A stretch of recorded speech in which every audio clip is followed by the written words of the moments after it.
Assalamualaikum warahmatullahi wabarakatuh. Alhamdulillahirrahmanirrahim.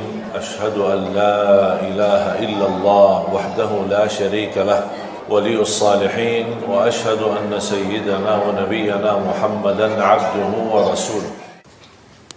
Semua Bapak, Ibu dan jamaah sekalian yang hadir pasti mencintai Nabi Muhammad. Saya yakin dan tidak diragukan cintaan jamaah kepada Nabi Muhammad. Tapi bukan itu yang saya harapkan, bukan itu yang saya tunggu. Yang saya harapkan bagaimana Nabi Muhammad mencintai kita. Kalau Nabi Muhammad mencintai kita, berarti ibu-ibu selamat dunia akhirat. Terjamin dapat syafaat Nabi Muhammad, terjamin husnul khatimah, terjamin menjadi ahli surga. Karena tidak mungkin Nabi Muhammad mencintai seorang ahli neraka. Tidak mungkin Nabi Muhammad mencintai seorang yang su'ul khatimah.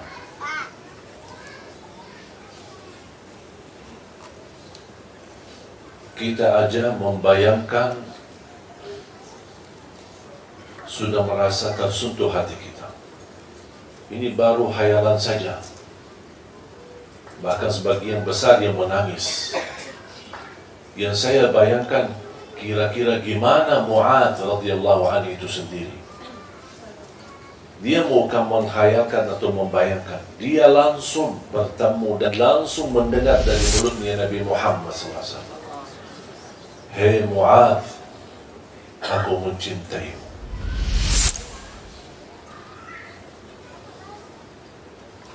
Bagi Mu'adz radhiyallahu anhu, dengan ucapan ini saya yakin dia tidak pernah merasa bergembira sebagaimana saat dia mendengar ucapan Nabi Muhammad kepadanya.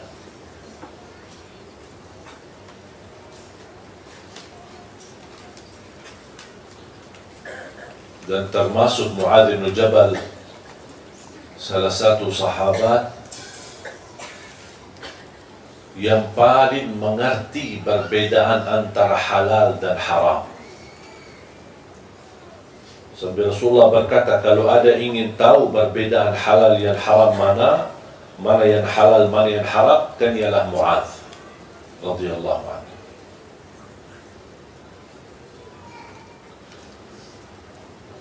Mudah-mudahan kita semua bisa bergabung bersama Nabi Muhammad di hari kiamat. Menatap wajahnya, bisa kita menghantarkan orang tua bertemu dengan beliau sebagaimana yang dilakukan oleh Sayyidina Abu Bakar radhiyallahu anhu.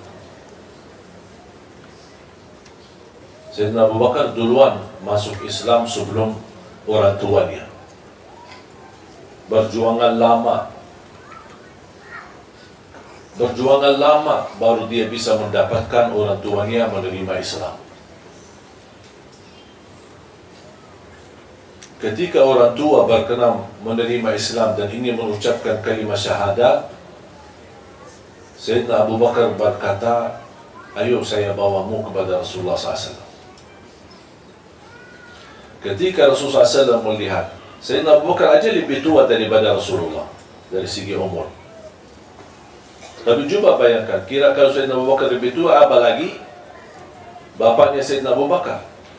Ketika Abu Bakar radhiyallahu anhu membawa bapaknya atau orang tuanya kepada Rasulullah SAW, Rasulullah SAW langsung berdiri dan berkata, hei Abu Bakar, kenapa tak kasih tahu kami, biar kami yang datangi orang tuamu.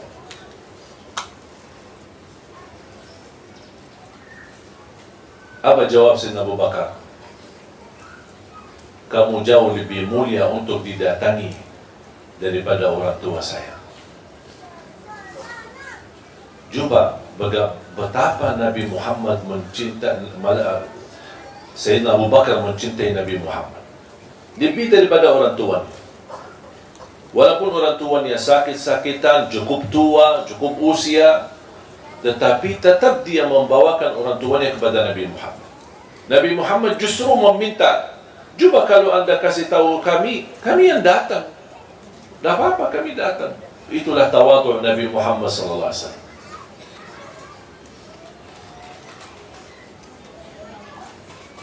Belum lagi cintaan Rasulullah SAW kepada Siti Khadijah.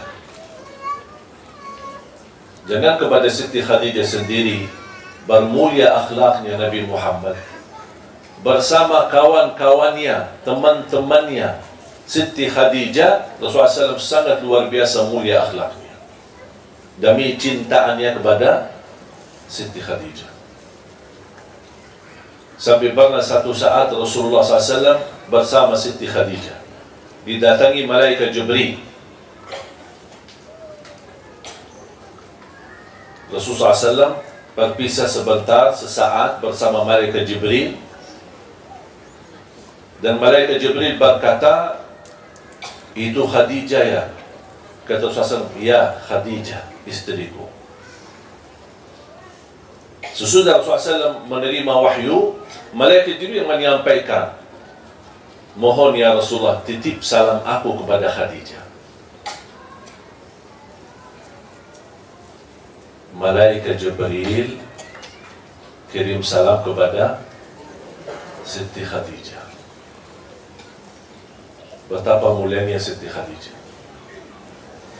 Pertama wanita yang memperjuangkan Islam di saat pertama wahyu turun.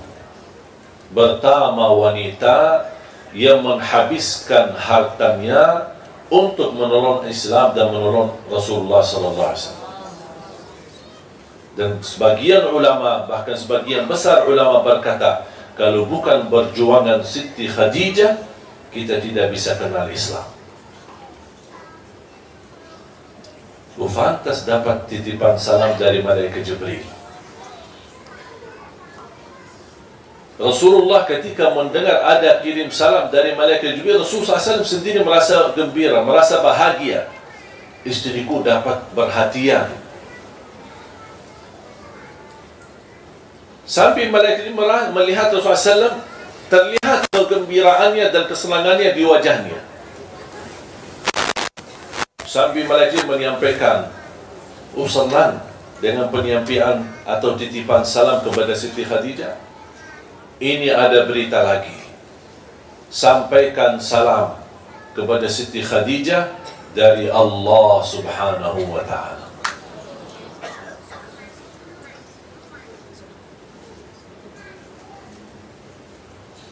Ketika Rasulullah SAW bertemu dengan Khadijah radhiyallahu anha, dia menyampaikan ada kirim salam dari malaikat Jibril. Dia langsung bergembira, bersenang. Ini belum diucapkan ada salam dari Allah. Ini baru dari malaikat Jibril sudah dia bahagia. Kata Rasulullah SAW, ada lagi.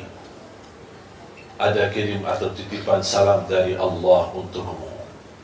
Langsung nangis Siti Khadijah. Betapa mulianya seorang yang mendampingi Rasulullah SAW.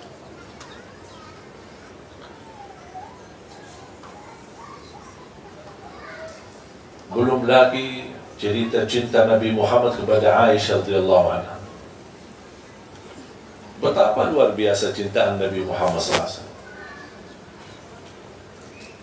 Menurut saya, cintaan Nabi Muhammad kepada Siti Aisyah itu menjadi pelajaran bagi setiap generasi. Cinta sejati, cinta yang tulus, cinta yang ikhlas.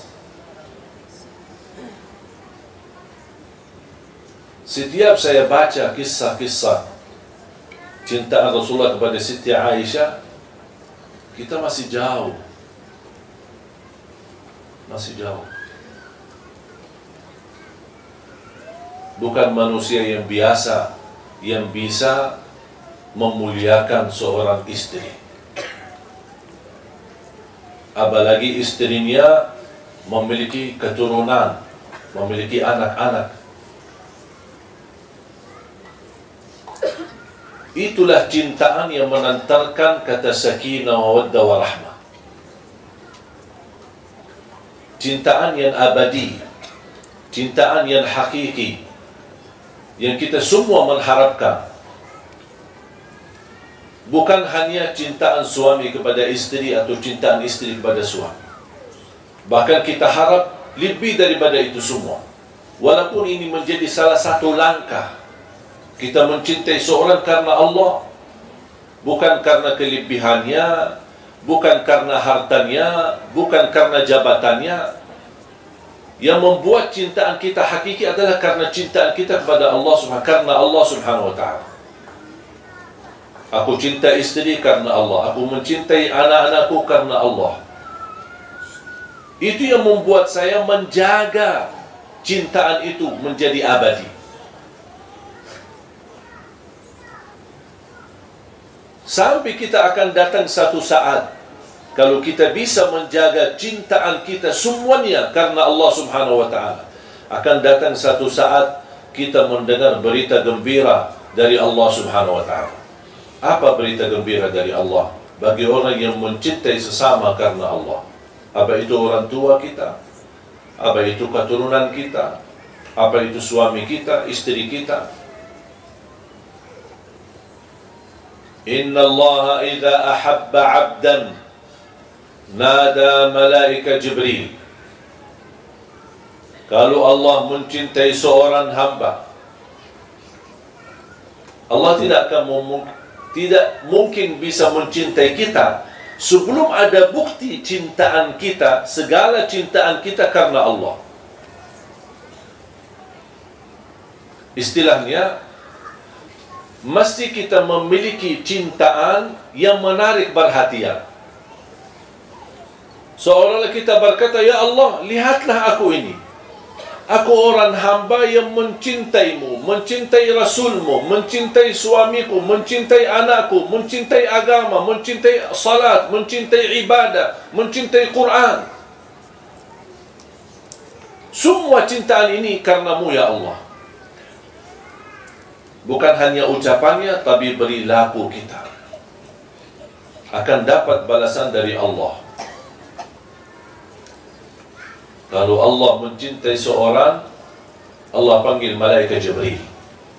Ya malaikat Jibril, aku mencintai fulan bin fulan, atau fulana binti fulan. Aku mencintai dia. Cintailah dia. Malaikat Jibril ikut mencintai dia. Kalau malaikat Jibril sudah mencintai orang tersebut, dia menyampaikan kepada malaikat dan seluruh makhluk yang ada di langit. Yang kita tidak tahu berapa jumlah besarnya jumlah malaikatnya, berapa nabi-nabi dan rasul yang ada di alam yang kita tidak tahu. Malaikat ini menyampaikan,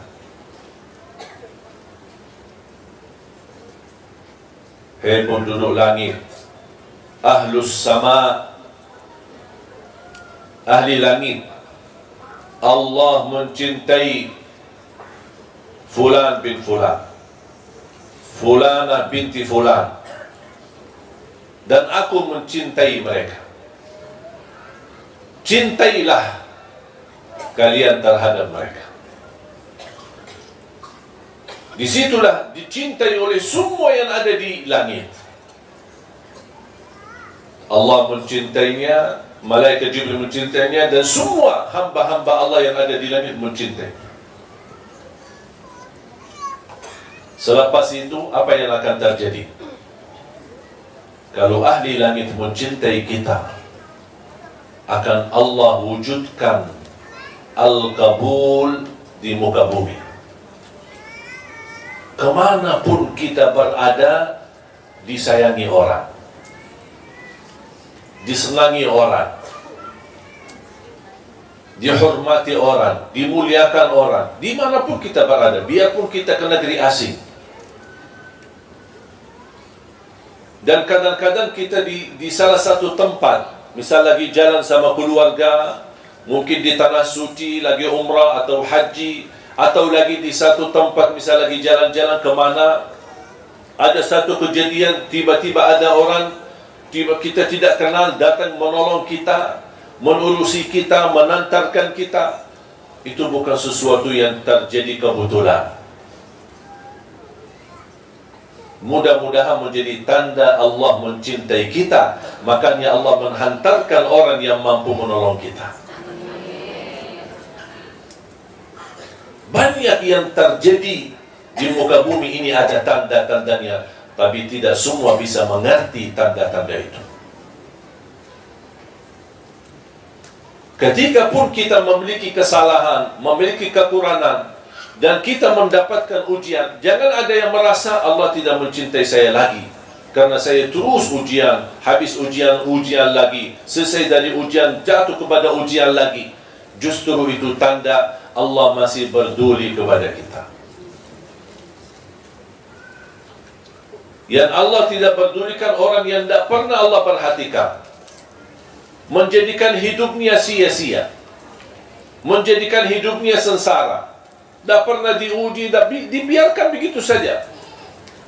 Dalam keadaan senang dibiarkan, dalam keadaan apa dibiarkan sama Allah SWT. Itu yang paling bahaya.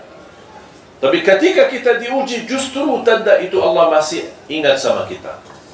Allah masih ingin memberikan teguran, tapi dengan cara Allah, supaya kita bisa muhasabah diri, bisa lebih dekat. Barangkali selama ini kita lebih tergantung kepada makhluk. Allah ingin melihat kebaikan kita. Kita orang yang baik, orang yang mulia. Tetapi kok kenapa selama ini masih tergantung dalam makhluk? Allah kasih ujian. Supaya ujung-ujungnya apa?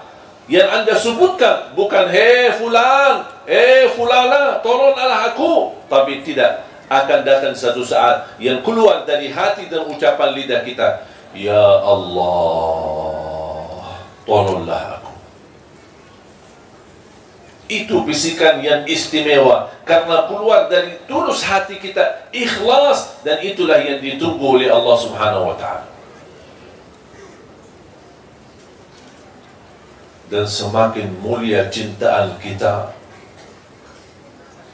kepada Allah dan kepada segala sesuatu yang baik, kebaikan, perjuangan kepada Islam, kepada amal saleh, kepada amal jariyah, kepada Al-Quran, kepada tahajud, kepada salat duha, kepada puasa sunnah, silatul rahim. Cintailah amal kebaikan, bukan karena diperintahkan, tapi kita mau melakukannya karena aku cinta mendekatkan diri kepada Allah Subhanahu wa ta'ala.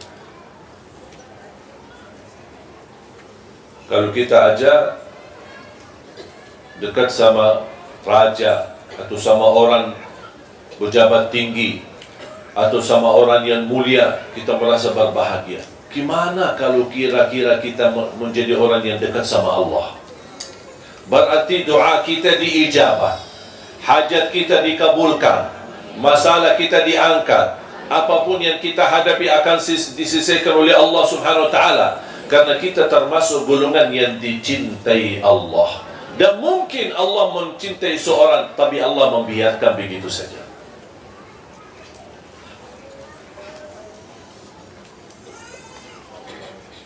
Makanya ketika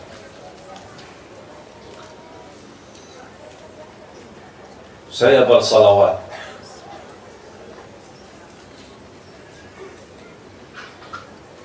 kapan saja, bebas waktunya. Saya ingat selalu bersabda Rasulullah sallallahu alaihi wasallam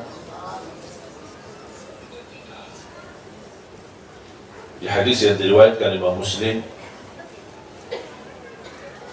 barang siapa yang salawat kepadaku 1 kali, akan dibalas oleh Allah 10 kali rahmat.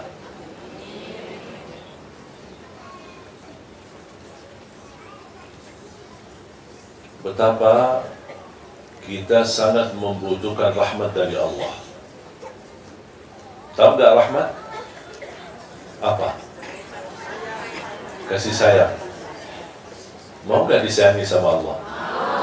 Balbanialah salawat. Saya tidak menemukan amal saleh, apa itu baca Quran, apa itu tahajud, apa itu puasa, apa itu amal jariah, banyak macam-macam amal saleh kan.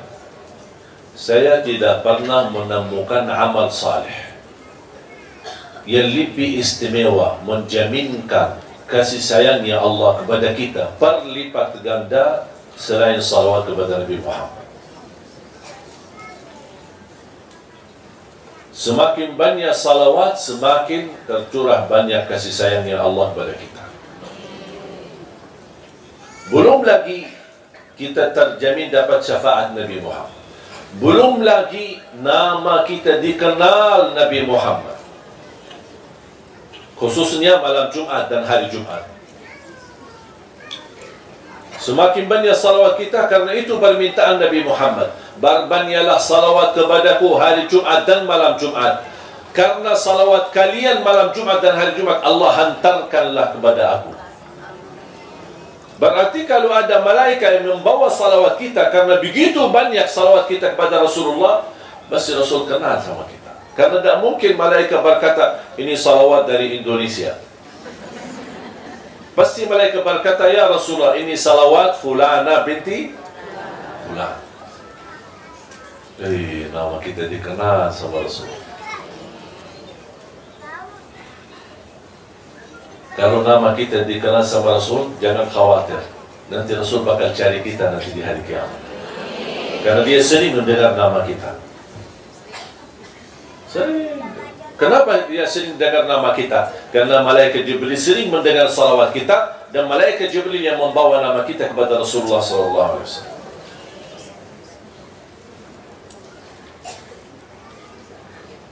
Makanya jamaah sekalian, jangan merasa bosan bersalawat. Sepanjang waktu, sepanjang saat, salawat menjaminkan husnul khatimah. Salawat menjaminkan rahmat dari Allah. Salawat menjaminkan syafaat. Salawat menjaminkan selamat dari kematian buruk. Salawat menjaminkan selamat dari kematian mendadak. Salawat menjaminkan selamat dari kecelakaan. Salawat menjaminkan terkabul hajat kita. Salawat menjaminkan kita dekat posisi kita sama Rasulullah nanti di hari kiamat. Salawat kita semakin banyak besar pahalanya di sisi Allah. Diangkat derajat kita, dihapuskan dosa, terkabul hajat, terjamin doa kita diijabah oleh Allah Subhanahu wa taala. Dan setiap saya melakukan amalan, saya selalu rasakan ingin meniru Nabi Muhammad sallallahu alaihi wasallam. Saya berpakaian baju dalam maupun baju di luar, saya selalu gunakan tangan yang kanan dulu baru. Kenapa? Sunnah. Terus ada lagi? Karena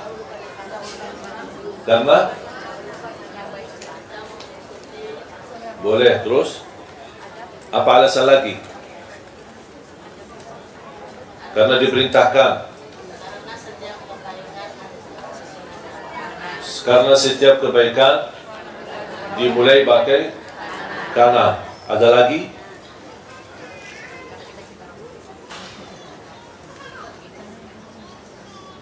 Saya harap mulai hari ini rubah pikiran itu semua.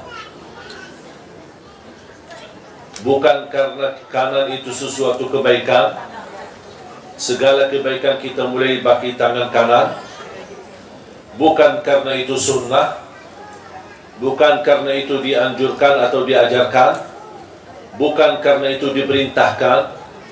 Tapi jadikan, kenapa saya melakukan ini? Karena saya ingin meniru Nabi Muhammad. Rasakan itu. Bukan karena sunnah, bukan karena wajib, bukan karena diperintahkan, bukan karena segala sesuatu yang baik dimulai dengan tangan kanan. Tapi kita mau seperti ini karena saya ingin meniru Nabi Muhammad. Kenapa saya berpakaian pakai tangan kanan dulu baru yang kiri? Saya ingin meniru Nabi Muhammad karena Nabi Muhammad seperti itu. Kalau saya makan pakai tangan kanan, kenapa? Karena saya ingin meniru Nabi Muhammad. Kalau saya mandi, kenapa saya siram air ke sebelah kanan dulu, baru ke sebelah kiri, baru ke seluruh badan? walaupun anda di bawah syawar ketika mandi, tolong jangan langsung di atas kepalanya, tapi mulai dari biar airnya kena ke sebelah kanan, baru geser lagi ke sebelah kiri, baru seluruh badan. Kenapa saya melakukan ini? Karena Nabi ingin meniru Nabi Muhammad. Kalau saya tidur, saya letakkan berbaring ke sebelah kanan dan meletakkan tangan saya di bawah. Itu buat apa? Saya ingin meniru Nabi Muhammad SAW. Saya masuk masjid, membawa kaki yang kanan dulu, baru yang kiri. Kalau saya keluar masjid, kiri yang dulu, baru yang. Kenapa saya melakukan ini? Ingin meniru Nabi Muhammad SAW. Ingat ya, bukan karena itu sunnah, bukan karena itu dianjurkan, bukan karena itu sesuatu yang baik, atau segala sesuatu yang baik dimulai dengan kanan, tapi saya melakukan ini semua karena ingin meniru Nabi Muhammad.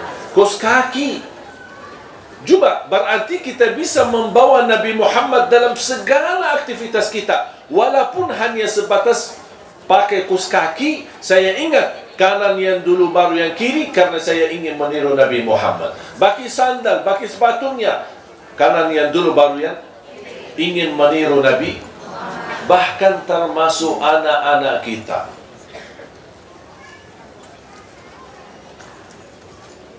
Biasanya kalau kita memberi sesuatu kepada anak kita,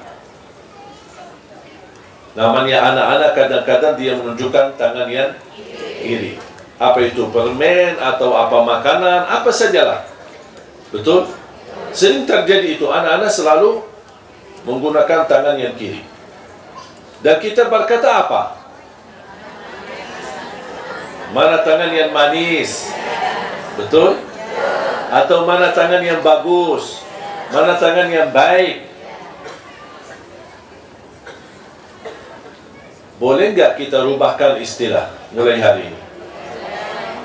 Kalau anak kita mau ambil sesuatu, kita berkata, mana tangan yang dicintai Nabi Muhammad? Mana yang dicintai Nabi Muhammad?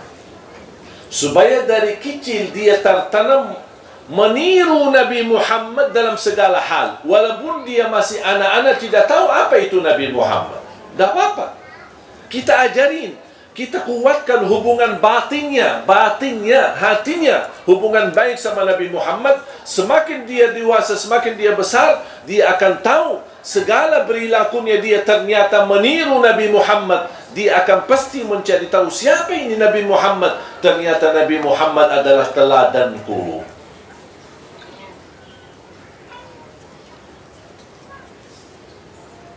Kira-kira bisa?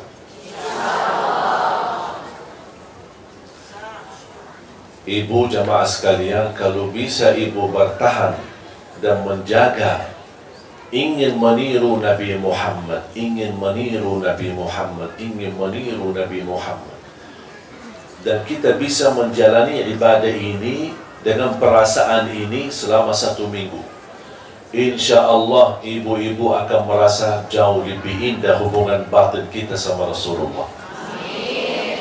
Akan terasa ketika kita bersalawat, ya Allah, selama ini saya salawat, tapi kok kali ini kok rasanya beda. Karena sudah ada ruh kita yang bersambung dengan ruh Nabi Muhammad SAW.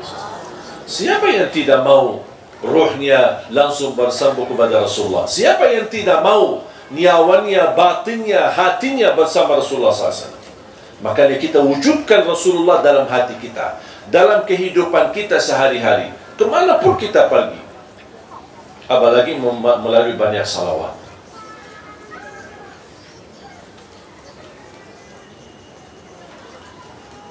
Saya akhiri satu cerita. Kali tawaf 70.000 malaikat. Nabi Ibrahim bersandar kepada Baitul Ma'mur. Nabi Muhammad melihat. Dan setiap 70.000 malaikat selesai tawaf, bergiliran kan, ada malaikat lain. Mereka geser, malaikat 70.000 lagi malaikat baru tawaf. Yang sudah tawaf pertama menunggu gilirannya, kata Nabi Muhammad SAW, yang sudah bertawaf tidak berkesempatan lagi tawaf lagi sampai hari kiamat. Sampai hari kiamat menunggu gilirannya. Kenapa? Itu menunjukkan tanda apa? Tandanya, jangankan jutaan malaikat, miliaran malaikat yang sedang tawaf. Semuanya bertasbih, tahmid, tahlil, takbir. Disitulah malaikat Jibril hantar Nabi Muhammad SAW dan menyuruh Nabi Muhammad naik. Saya tidak bisa lanjut lagi naik. Kalau saya naik akan terbakar karena sudah berbatasan dengan cahaya Allah. Saya tidak bisa naik, kata malaikat itu. Tapi wahai Nabi Muhammad, kamu diizinkan untuk naik. Nabi Muhammad naik. Disitulah tercampur Nabi Muhammad, cahayanya Allah dengan cahaya Nabi Muhammad SAW. Ketika Nabi Muhammad SAW sudah di posisi yang paling istimewa, yang disebutkan Al-Maqamul Mahmud, yang tidak boleh didapati oleh selain Nabi Muhammad SAW. Makanya Nabi Muhammad SAW minta didoakan. Coba, bukan kita aja minta Nabi Muhammad mendoakan kita, kita juga minta Nabi Muhammad mendoakan. Nabi Muhammad minta, doakan saya. Kok Nabi Muhammad minta kita doakan? Dari mana kok bisa kita? Kita kan hamba biasa. Kok mana Nabi Muhammad minta kita doakan supaya dia tetap diberikan ke makam mahmud, darajat yang teristimewa nanti di hari kiamat. Apa doanya? Doa setelah azan. Allahumma salli ala Muhammad wa ala ali Muhammad kama sallaita ala Ibrahim wa ala ali Ibrahim innaka Hamidum Majid. Allahumma rabba hadhihi ad-da'wati at-tamma was-salati al-qa'imah ati Muhammadan al-wasilata والفطرس والدرجة العالية الرفيعة وابعثه itu dia وابعثه مقاما محمودا الذي وعدته إنك لا تخلف الميعاد. Berarti Nabi Muhammad meminta doa kita. Makanya setiap saya dengar azan, saya tidak mau berkomunikasi kepada siapapun. Sampai istri saya sudah terbiasa, ketika mendengar azan tidak bisa diajak bicara. Sudah tahu, saya harus mendengar karena ada titipan Nabi Muhammad minta kita doakan. Dan saya mau menjadi orang yang berkenan mendoakan Nabi Muhammad. Walaupun saya tidak fantas, tapi karena itu permintaan. Kenapa saya melakukan ini? Bukan saya merasa diri lebih baik, tetapi karena saya ingin memenuhi permintaan Nabi Muhammad SAW. Coba 5 kali kita mendoakan Nabi Muhammad. Coba kalau kita termasuk orang yang istiqamah mendoakan Nabi Muhammad setiap habis azan, kira-kira dikenal gak Nabi Muhammad? Pasti dikenal. Makanya banyak orang menganggap ini memang doa biasa, kita semua hafal. Tapi pernah nggak kita bawa perasaannya Nabi Muhammad yang minta kita doakan? Sallallahu liyal wasilah, memohon kepada Allah untuk aku wasilah. Apa itu wasilah? Wasilah itu adalah darajat yang tertinggi di sisi Allah untuk Nabi Muhammad SAW.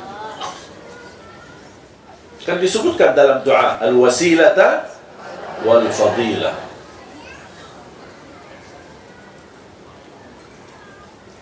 Ketika Nabi Muhammad sudah sampai dan menghadap Allah Subhanahu wa ta'ala, Nabi Muhammad ingin menyampaikan salam.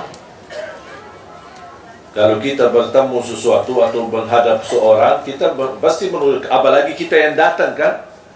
Kita datang ke rumah seorang, kita bilang apa? Assalamualaikum. Assalamualaikum.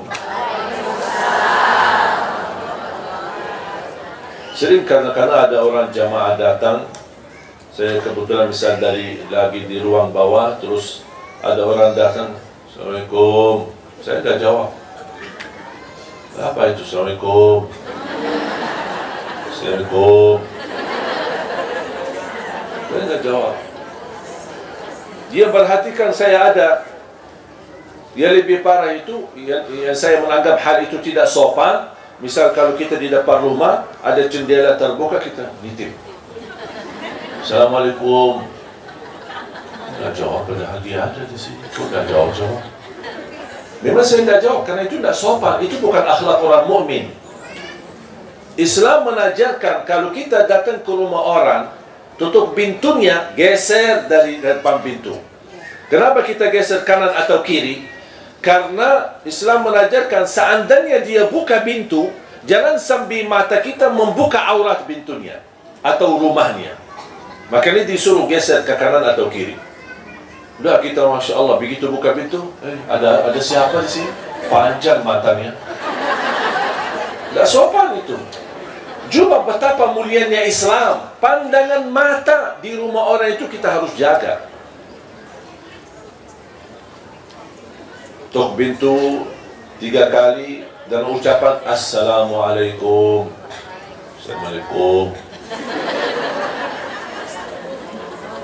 Anak-anak juga diajarin. Akhirnya anak Assalamualaikum.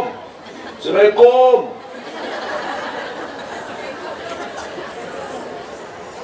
Mohon hal yang dianggap kecil semacam ini mohon diperhatikan.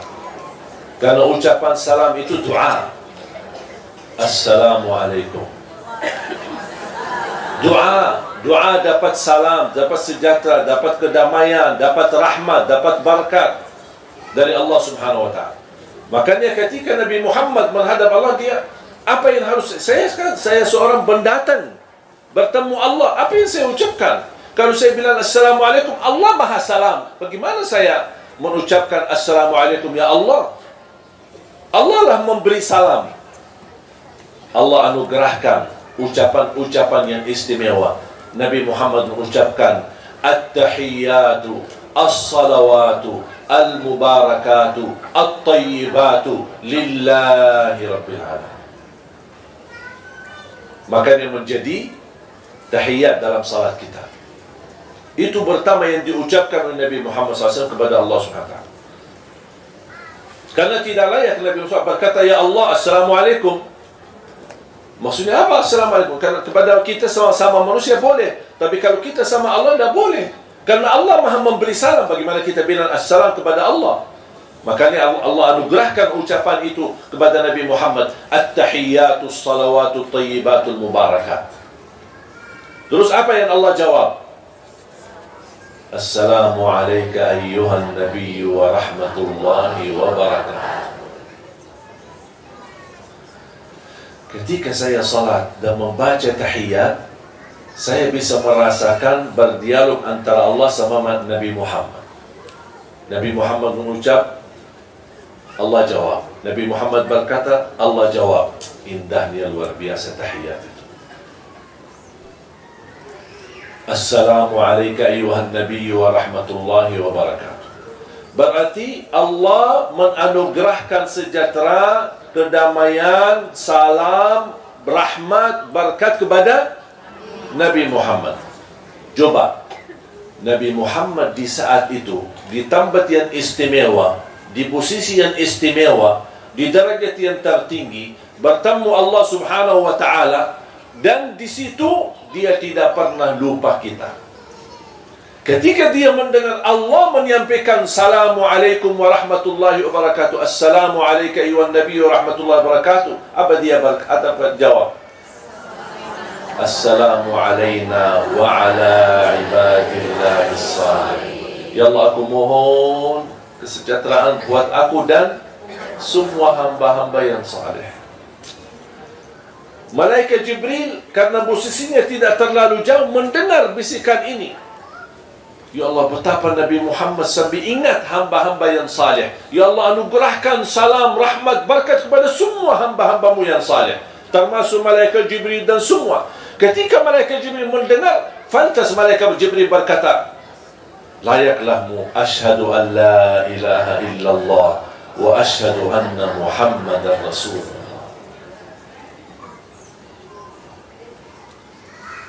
Itu pertama yang dianjurkan untuk kita baca dalam salat. Tapi ketika kita baca, tolong hayati apa yang terjadi di saat cerita itu. At-tahiyatus salawatu adalah ucapan Nabi Muhammad kepada Allah. Assalamu alayka ayyuhan nabiy wa rahmatullahi wa barakatuh, ucapan Allah kepada Nabi Muhammad. Assalamu alayna wa ala ibadillahi salihin, ucapan dan permohonan Nabi Muhammad kepada Allah untuk dirinya dan hamba-hamba yang tak pernah mau lupa sama kita.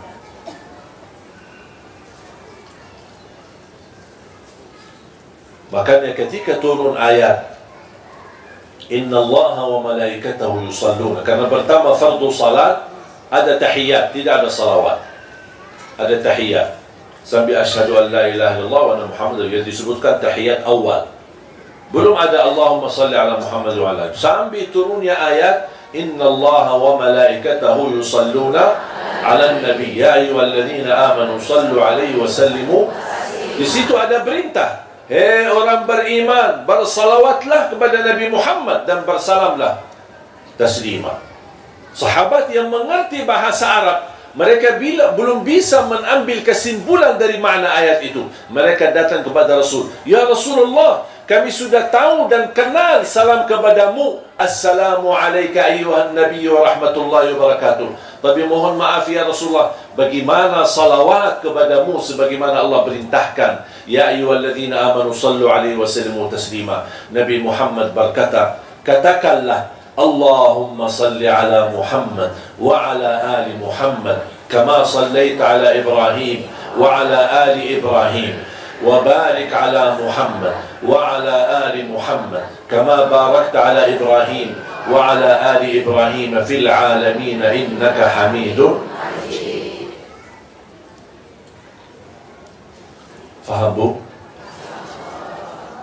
Bisa kira-kira mulai hari ini kita bisa hayati tahiyat, hayati salawat. Segala yang kita jalankan dan kita lakukan selalu ingin meniru Nabi Muhammad. Mudah-mudahan insyaAllah membawa barakah bagi kita semua. Bismillahirrahmanirrahim. Alhamdulillahi Rabbil Alamin. Allahumma salli ala Sayyidina Muhammad wa ala ali Sayyidina Muhammad. Ya Allah, anugerahkan kepada kami hidayah agar kami mampu istiqamah di atas jalan yang lurus. Hidupkanlah kami dalam keadaan iman, wafatkanlah kami dalam keadaan Islam. Kumpulkanlah kami bersama hamba-hambamu yang saleh-saleh. Akhiri hayat kami dengan husnul khatimah. Ya Allah, kami mohon angkatlah derajat kami agar kami mampu mencintaimu setulus hati kami, mencintai agamamu, mencintai Rasulmu, mencintai Al-Quran, mencintai semua hamba-hamba yang saleh-saleh. Ya Allah, jadikan cintaan ini mengantarkan kami bahagia selamat dunia akhirat, mengantarkan kami mendapatkan syafaat Nabi Muhammad, mengantarkan kami memperoleh derajat yang tertinggi dalam surga-Mu ya Allah. Ampunilah dosa-dosa kami, kesalahan kami, tutupilah aib-aib kami, dosa di masa lalu maupun dosa di saat sekarang. Kami mohon diampuni dan dihapuskan. Ya Allah, ampuni kedua orang tua kami, sayangilah mereka, karena kami tidak mampu dan tidak akan mampu membalas kebaikan kedua orang tua kami. Anugerahkan kepada orang tua kami kemuliaan di sisimu dunia akhirat. Anugerahkan kepada kami keturunan anak dan cucu saleh-saleh, anak dan cucu penghafal Al-Quran.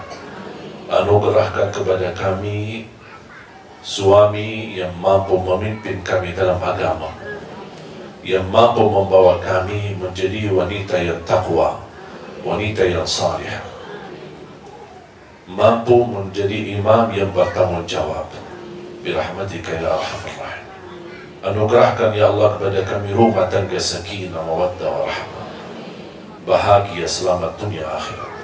Ighfir lana walil muslimina wal muslimat wal mu'minina wal mu'minat al ahya'i minhum wal amwat. Jadikan pertemuan ini membawa ilmu bermanfaat bagi kami. Berikan kepada kami kemampuan istiqamah untuk mengamalkan. Ya Allah, atas izinmu kami bersama-sama kumpul di Masjid Bani Umar ini.